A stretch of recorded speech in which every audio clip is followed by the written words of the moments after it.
আগের বাংলাদেশ আর পরের বাংলাদেশটা ভিন্ন। অন্তত আমার জায়গা থেকে, সাধারণ মানুষের জায়গা থেকে এই পার্থক্যটা আমরা ফিল করি আর কি।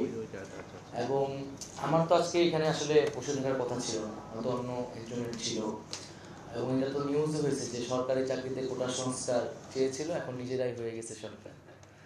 তো আমরা আমাদের যে আন্দোলন, সেই আন্দোলনের কিছু প্রিন্সিপাল ছিল যে আমরা বলেছিলাম যে একটা মেধাভিত্তিক বাংলাদেশ আসলে আমরা গঠন করতে চাই। তাই আমরা মনে করেছিলাম যে সরকারি চাকরিতে মেধাটা প্রায়োরিটি থাকা উচিত। কোটা থাকতে পারে, যতটুকু প্রয়োজন সেতটুকু রেখে সংস্কার করে মেধাটাকেই প্রায়োরিটি দেওয়া হোক। কারণ বাংলাদেশকে এগিয়ে যেতে হলে মেধাবীদের প্রাধান্য দিতে হবে। কারণ আমরা দেখতে পাচ্ছি যে মেধাবীরা দেশ নিয়ে হতাশ, তারা ব্যাপক পরিমাণে বিদেশমুখী, কারণ তারা মনে করছে যে তাদের মেধাটা আসলে যথাযথ গুরুত্ব দেওয়া হয় না বাংলাদেশে, বা তার কোনো সুযোগ নেই। দ্বিতীয়ত, আমরা এই যে একটা অভ্যুত্থান আসলে হয়ে গেল একটা কোটা সংস্কার আন্দোলন থেকে, এটা একটা রাষ্ট্রীয় একটা ন্যাশনাল মুভমেন্টে পরিণত হইল। এর এর একটা অ্যাসপাইরেশন আছে, একটা আকাঙ্ক্ষা আছে যে এত এত মানুষ আসলে নেমেছে, শহীদ হয়েছে, রক্ত দিয়েছে। বাংলাদেশের ইতিহাসে 1971 সাল একটা যেমন বড় ঘটনা, আমরা একটা নতুন রাষ্ট্র, স্বাধীন সার্বভৌম রাষ্ট্র পেয়েছি, এরকম 2024-এর এই জুলাই অভ্যুত্থান আরেকটি বড় ঘটনা হিসেবে ইতিহাসে আসলে থাকবে।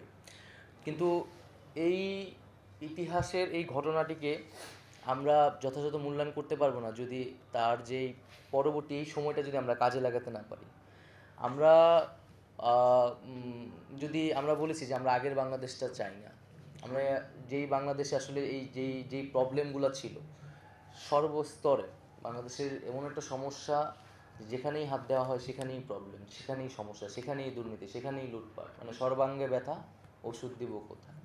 তো এটা রাষ্ট্র কাঠামোর আমূল পরিবর্তন ছাড়া, সংস্কার ছাড়া আসলে বাংলাদেশ এগিয়ে যেতে পারবে না। আমরা চাই না যে শুধু ব্যক্তির পরিবর্তন না, কয়েকজন ব্যক্তির পরিবর্তন করে সমস্যাটা মিটবে না যদি আমরা কাঠামোগত পরিবর্তন না করতে পারি। তো এখন যেহেতু একটা সুযোগ এসেছে, এই সুযোগটাকে আমাদের সবার কাজে লাগানো উচিত। ছাত্ররা, সাধারণ মানুষরা তাদের যে রোল, তাদের যে ভূমিকা, তারা সেটা পালন করেছে। রাজপথে তারা সেটা করে দেখিয়েছে, বা সামনেও করে দেখাবে। আমরা জানি না আমরা এখানে কতদিন আছি বা বাংলাদেশে স্থিতি অবস্থা কতদিন থাকবে, কিন্তু আমি যেটা বলতেছিলাম যে এটা একটা সুযোগ। তো সাধারণ মানুষ, ছাত্ররা তাদের জায়গা থেকে করেছে। এখন আপনারা যারা ব্যুরোক্রেট, আপনারা যারা অভিজ্ঞ, আপনাদের সামনে এখন এই সুযোগটা আসছে। আপনারা এখন এই সুযোগটাকে কতটা কাজে লাগাবেন দেশের স্বার্থে, জনগণের স্বার্থে। কারণ বাংলাদেশের যে দ্বিদলীয় চক্র, যে দল আসে এবং সেই দল একটা ব্যুরোক্রেসি বা প্রশাসন থেকে সব কিছুকে একটা দলীয়করণ করে, অন্তত এই সময়টা সেটা সুযোগ হওয়ার সম্ভাবনা খুবই কম। কারণ আমরা আসলে তো কোনো দল নই এখন, এবং আমরা একটা কমিটমেন্টের ভিতর দিয়ে, একটা অভ্যুত্থানের ভিতর দিয়ে আসলে এসেছি। তো এই সুযোগটা এখন সবার সামনে এসেছে যে আপনি রাষ্ট্রের জন্য, জনগণের জন্য যদি আপনাদের সত্যিকার অর্থে কিছু করার অ্যাসপাইরেশন থাকে, সেটা আপনারা করতে পারবেন। আমার কাজ হচ্ছে সেটাকে অ্যাপ্রুভ করে দেওয়া। আমি এখানে এসেছি একটা জনগণ যা চায়, তা সেই সাধারণ মানুষের বক্তব্যটা, তার আকাঙ্ক্ষাটা, তাদের দাবিগুলো আমি এখানে উত্থাপন করব। এবং আপনাদের কাজ হচ্ছে সেটাকে বাস্তবায়ন করা, বা আপনাদের জায়গা থেকে যদি আপনাদের প্রস্তাবনা থাকে, সেইটা আমি আমার জায়গা থেকে সেই অনুযায়ী কাজ করব। আর আরেকটা বিষয় হচ্ছে যে বাংলাদেশের তরুণরা যেভাবে জেগে উঠেছে, এটা পুরো পৃথিবীতে এখন এটা নিয়ে আলোচনা চলছে, গবেষণার বিষয় পরিণত হয়েছে। আর পুরো পৃথিবীতেই 90s পর থেকে একটা বিরাজনীতিকরণ যুগ বলা হয়, ডিপলিটিসাইজেশন শুরু হয়েছে, যে তরুণরা রাজনীতি নিয়ে, রাষ্ট্র নিয়ে মাথা ঘামায় না। তো সেই এরকম একটা সময় আসলে বাংলাদেশ থেকে তরুণরা যেভাবে জেগে উঠেছে, তো এই তরুণরা দেশ গঠনে কাজ করতে চায় নানাভাবে। এবং এই তারুণ্যের সাথে অভিজ্ঞতা, যারা আপনার অভিজ্ঞতা, এই জেনারেশনাল গ্যাপটা কমাতে হবে। যে আপনারা আপনাদের অভিজ্ঞতা অনুযায়ী ডিরেক্ট করবেন, তারুণ্যের যেই উদ্যম শক্তি, তার যে ক্রিয়েটিভ আইডিয়া, সেটাকে ব্যবহার করতে হবে। তরুণদেরকে যতভাবে এঙ্গেজ করা যায় সরকারি নানাভাবে, সেই এঙ্গেজমেন্টের জন্য আমার সাজেশন থাকবে। এবং হচ্ছে আমি সহজভাবে যেটা বুঝি যে প্রশাসন, ব্যুরোক্রেসির সাথে আসলে পলিটিক্সের পার্থক্য কী, বা একজন ব্যুরোক্রেটের সাথে পলিটিশিয়ানের পার্থক্য কী। একজন ব্যুরোক্রেসির কাজ হচ্ছে যে কোনো একটা জটিল কাজকে সহজভাবে বাস্তবায়ন করা, সফিস্টিকেটেডভাবে বাস্তবায়ন করা, অ্যাকচুয়ালাইজেশন করা। ব্যুরোক্রেসির কাজ না কোনো পলিটিক্যাল পজিশন নেওয়া, ব্যুরোক্রেসির কাজ না হচ্ছে কোনো কোনো ধরনের, মানে ব্যুরোক্রেসি জাস্ট অ্যাকশন করবে। আর পলিটিশিয়ানের কাজ হচ্ছে সে পলিটিক্যাল পজিশন নেবে, সে সত্য বলবে, মিথ্যা বলবে, তার নানান ধরনের বক্তব্য থাকবে, সে জনস্বার্থের বিষয়টা দেখবে। আমি এখানে জনস্বার্থের বিরুদ্ধে কিছু হচ্ছে কিনা আমি আমার কাছে সেটা, কিন্তু বাংলাদেশে যেটা হয়েছে যে ব্যুরোক্রেসি, গভর্নমেন্ট, মানে স্টেট, পলিটিক্যাল পার্টি, এগুলো সব একাকার হয়ে গেছে। প্রশাসনের লোকের কথা, রাজনীতিবিদের লোকের কথা মানুষ আসলে পার্থক্য করতে পারে না। পুলিশ কমিশনারের মুখের কথা আর একজন রাজনীতিবিদের মুখের কথা কোনো পার্থক্য নাই, তাদের ভাষাগত কোনো ধরনের পার্থক্য নেই। তো আমাদের এই পার্থক্যটা করা দরকার। এবং ব্যুরোক্রেসির মতো কাজ করবে, পার্টির মতো কাজ করবে।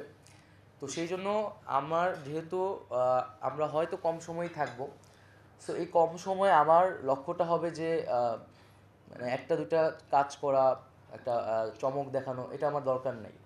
যে কিছু কাঠামোগত সংস্কার যদি করা যায়, আমি বারবার বলছি এটা আমার জন্য একটা অপরচুনিটিস, যে অপরচুনিটিসটা হয়তো একটা নির্বাচন আসলে আমরা জানি না কোন পার্টি আসবে, সেই অপরচুনিটিটা থাকবে না।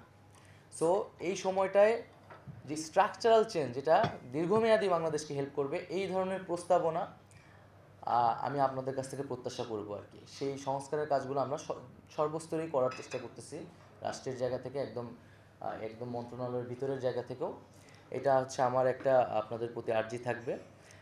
আর দ্বিতীয়ত হচ্ছে যে দুর্নীতির বিষয়টা, যে আমাদের দুর্নীতির একটা বড় সমস্যা। তো দুর্নীতির বিরুদ্ধে আমাদের অবশ্যই অবস্থানটা নিতে হবে। এবং এখানে আমি যেটা প্রথমে বলেছি যে মেধাকেই সবচেয়ে বেশি গুরুত্ব দেওয়া উচিত। কোনো ধরনের পলিটিক্যাল ভিউজ, পজিশন, স্বজনপ্রীতি, এগুলোর কোনো জায়গা হবে না। এবং আপনাদের এখানে ব্যক্তির অনেক ধরনের ভিউজ থাকতে পারে, ইডিওলজি থাকতে পারে, বাট আপনি যখন ব্যুরোক্রেট, আপনি রাষ্ট্রের জন্য কাজ করতেছেন, জনগণের জন্য কাজ করতেছেন। এবং ব্যুরোক্রেসি মানে সেটা নৈর্ব্যক্তিক, সেটা নিরপেক্ষ, এই জিনিসটা বজায় রাখতে হবে। এবং দুর্নীতির বিষয়টা, এইটাও আমি আপনাদের কাছে প্রত্যাশা করব যে কোন ধরনের প্রসিডিউর নিলে, কোন ধরনের উদ্যোগ আসলে নেওয়া উচিত, যেটা আসলেই দুর্নীতিবিদদের সবাই বলে, আমরাও বলতেছি, কিন্তু আসলে কোন ধরনের ব্যবস্থা নেওয়া উচিত যেটা কাঠামোগতভাবে দুর্নীতিটাকে কমিয়ে আনবে, আস্তে আস্তে এটাকে শূন্যের পর্যায়ে নিয়ে যাবে। এবং এই যে মন্ত্রণালয়টি আপনারা যেটা উত্থাপন করলেন, যে আপনারাও বললেন যে এটা আসলে একটা সেবামূলক, মূলত কাজটা আসলে সেবা। এবং মুশফিকুর সাহেবও যেটা বললেন যে এটা কিন্তু একটা মৌলিক অধিকারে আসলে চাহিদায় পরিণত হয়েছে। এবং আপনারা জানেন যে ইন্টারনেটকে কিন্তু এখন ডিজিটাল রাইটস হিসেবে দেখা হয়, এটা একটা হিউম্যান রাইটসের অংশ আসলে। এই যে বাংলাদেশে মুভমেন্ট হলে এমন হুট করে ইন্টারনেট বন্ধ করে দেওয়া হলো, এবং বন্ধ করার মধ্যে করার পরে কী পরিস্থিতি হয়েছে আমরা এখনও সেটার রিপোর্ট, তদন্ত কিন্তু পাইনি, যে কত মানুষ আসলে সময় মারা গেছে। এটা কত বড় একটা জঘন্য, যে মানবতা বিরোধী একটা অপরাধ হয়েছে, কাজ হয়েছে, এটা আমরা হয়তো এখনও বুঝতে পারতেছি না। এটা আন্তর্জাতিকভাবেও এটা নিয়ে অনেক সমালোচনা হচ্ছে, যে ইন্টারনেট বন্ধ করে এখানে একটা গণহত্যা পরিস্থিতি তৈরি করা হয়েছে। কেবল ইন্টারনেট বন্ধ না, যে যোগাযোগ করতে পারতেছি না, সেটা হয় মুভমেন্টের সময় একটু স্পিড কমায় দেয়, মোবাইল নেটওয়ার্ক কমায় দিতেছে, কিন্তু এটা একদম বন্ধ করে, একটা ক্র্যাকডাউন করে ইলেকট্রনিক মিডিয়াকে ফুল নিজের কবজায় নিয়ে এটা কত লাশ পড়তেছে আমরা জানি না। এবং ইন্টারনেট যখন বন্ধ তখন আমাদেরকে তুলে নিয়ে যাওয়া হয়েছে, আপনারা এই ঘটনাগুলো জানেন। তো এই বিষয়টা আমাদের অবশ্যই সেন্সিটিভভাবে দেখতে হবে, যে ইন্টারনেট কিন্তু একটা হিউম্যান রাইটস, মানবাধিকার। এবং পুরো আন্তর্জাতিক অনেক চুক্তিগুলোতে কিন্তু এখন এই বিষয়টাকে মানবাধিকার হিসেবে গুরুত্ব দেওয়া হচ্ছে। হয়তো সামনে বাংলাদেশের সংবিধান থেকে শুরু করে বাংলাদেশের যে মানে মানবাধিকারের জায়গাগুলোতে ইন্টারনেট খুবই গুরুত্ব পাবে। তো এইটা কিন্তু এই মন্ত্রণালয়কে যথেষ্ট পরিমাণে আসলে তার একটা যে ইমেজ কিন্তু নষ্ট করছে, এবং এই ইমেজটাকে কিন্তু পুনরুদ্ধার করতে হবে।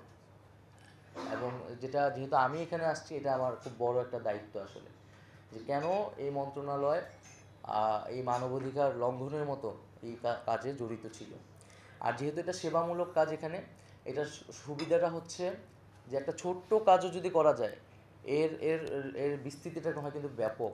মানে এটার সুবিধাটা পায় সকল মানুষ, কারণ সকলের কাছে মোবাইল আছে, সিম আছে, ইন্টারনেট আছে। আবার এটার যদি ছোট্ট একটা অসুবিধাও করা হয় এই জায়গা থেকে, এটারও ভুক্তভোগী হয় ব্যাপক অর্থের মানুষ আসলে, কারণ এটার অডিয়েন্সটা আসলে বিশাল।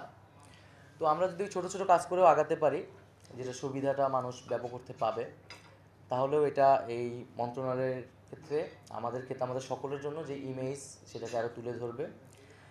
এবং আমার কথা মোটামুটি শেষ। আমার কথা থেকে হয়তো আপনারা অনেক কিছু বুঝতে পেরেছেন। সামনে হয়তো আপনাদের সাথে আরও কথা হবে, আলোচনা হবে।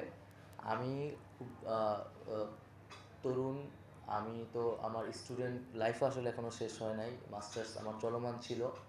সেই জায়গায় একটা জরুরি পরিস্থিতি বাংলাদেশে হয়েছে, একটা দায়িত্ব আমাদের কাঁধে চলে এসেছে। তো আমরা আমাদের জায়গা থেকে করেছি, সাধারণ মানুষ রক্ত দিয়েছে।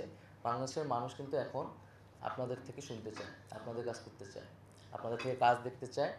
এবং বিগত সময়গুলোতে নানান হয়তো আপনারা কাজ করতে পারেন নাই, বা আপনাদের ভিতরে অনেক ধরনের আপনারা হয়তো চেয়েছেন, পারেন নাই, সেই ধরনের সুযোগ ছিল না। ওরা পুরো মুভমেন্টের ভিতর দিয়ে, মুভমেন্টের সময় কিন্তু আমাদের অনেক ক্ষোভ ছিল সচিবালয়ের ভিতরে। আমরা এখান থেকে মিছিল করলে সচিবালয়ের সামনে ভুয়া ভুয়া বলতাম। তো কেন তারা আমাদের পক্ষে কথা বলতেছে না, বা তারা তো এই জায়গাটা এখন দূর করতে হবে, যেটা এখন বাংলাদেশের মানুষ আপনাদের উপর নির্ভরশীল। সুযোগ এসেছে, সব কিছু ওপেন হয়ে গেছে, এখন আপনারা কাজ করবেন এবং বাংলাদেশ এগিয়ে যাবে। আর আমি জাস্ট দুইটা প্রশ্ন বা আমার জিজ্ঞাসার জায়গা, সেটা হয়তো আপনারা যদি উত্তর দেন। যে একটা তো আমি বলে ফেলেছি যে ইন্টারনেট কেন বন্ধ হলো, এই বিষয়টা আমি আসলে সুস্পষ্ট জবাব চাই। এবং আমরা তো বুঝি এটা পলিটিক্যাল একটা জায়গা থেকে করা হয়েছিল, বাট এখানে আসলে ব্যুরোক্রেটদের কী সম্পর্ক ছিল, এবং এখানে যেন রেসপন্সিবল পার্সনটাকে আমি দ্রুত সময়ের মধ্যে এই এই তদন্ত রিপোর্টটা চাই। আসলে আমি এটার সম্পূর্ণ ব্যাখ্যা চাই। এটার জন্য আসলে কারা দায়িত্ব নেবেন, বা এটা আপনারা একটু বলবেন, এটা আমি জানালে খুশি হব। এটি হলো যে আপনাদেরকে চিঠি দেওয়া আছে 4 তারিখে, এই বিটিআরসি থেকে চিঠি দেওয়া আছে এই বিষয়ে ব্যাখ্যা দেওয়ার জন্য 4 তারিখে। পাইছেন চিঠিটা? আপনি ছিলেন না? এটি হলো আচ্ছা, মানে এত ঘটনা হয়ে গেল, তারপর আপনার জিনিসটা রেডি করে রাখেন নাই যে এটা কেন হয়েছে? আমি তো ভাবছিলাম আমি এসে প্রথম দিন এটা দেখবো। আমি সেটাই, সেই চিঠিটা। আচ্ছা, জাতিসংঘের জায়গা থেকে না, মানে আপনাদের প্রশাসনের জায়গা থেকে, যে আমি এটার ব্যাখ্যাটা জানতে আসলে কি হয়েছিল, একদম যেটা সত্য, যেটা যদি মন্ত্রী সাহেবের অর্ডারে হয়ে থাকে সেটা আপনারা বলবেন। যেখানে ব্যুরোক্রেটরা যদি যুক্ত থাকে বা তাদের অপারগতা থাকলে সেটা আপনারা উল্লেখ করবেন। হ্যাঁ, সেই অনুযায়ী আমি চাই দ্রুত সময়ের মধ্যে। এটা কত সময়ের মধ্যে আপনারা দিতে পারবেন? কত ডেডলাইন দেওয়া ছিল? আপনারা আগামীকালের মধ্যে পারবেন? হ্যাঁ, পারবে। ঠিক আছে, তাহলে 24 ঘন্টার মধ্যে আমাকে একটা অন্তত প্রাথমিক ব্যাখ্যাটা আপনাদের প্রতিষ্ঠান থেকে আপনারা আমাদের কাছে আর কি এটা হাজির করবেন। আর দ্বিতীয়ত হচ্ছে যে ইন্টারনেট বিষয়গুলো পপুলার ডিমান্ডস। আমি আসার আগে যতটুকু মানুষের সাথে ইন্টারেকশন করেছি, আপনারা হয়তো আরও ভালো বলতে পারবেন, যে ইন্টারনেটের দাম কমানো নিয়ে কথা আছে। বিশেষত মেয়াদের বিষয়টা নিয়ে অনেক কথা আছে, যে ইন্টারনেট এটা আসলে সিম কোম্পানিগুলো মেয়াদ কেন থাকবে, বা এইটা নিয়ে আপনারা একটু বলতে পারেন খুব ছোট করে। আমরা হয়তো পরে এটা নিয়ে আলোচনা করবো আরও। আর আরেকটা হচ্ছে ইন্টারনেট এই ঘটনাগুলোর আগে যেই স্পিডে ছিল, এখন কি সেই স্পিডটা আবার ফিরে এসেছে কিনা? অনেকে বলছে আসে নেই এখনো। এই স্পিডের বিষয়ে বক্তব্য কি বিডিসিএল বলেন তো? স্যার, আমার বিডিসিএল-এর যারা জীবন গ্রাহক, তাদের এই স্পিড রিলেটেড কোনো প্রবলেম নাই স্যার। এবং এই আন্দোলনের আগে যে পরিমাণ ব্যান্ডউইথ ছিল, এবং হঠাৎ করে ইউজ বেড়ে যাওয়ায় আমরা অতিরিক্ত ব্যান্ডউইথ নিয়েছি স্যার। বিডিসিএল-এর কোনো সমস্যা নেই, টেলিটক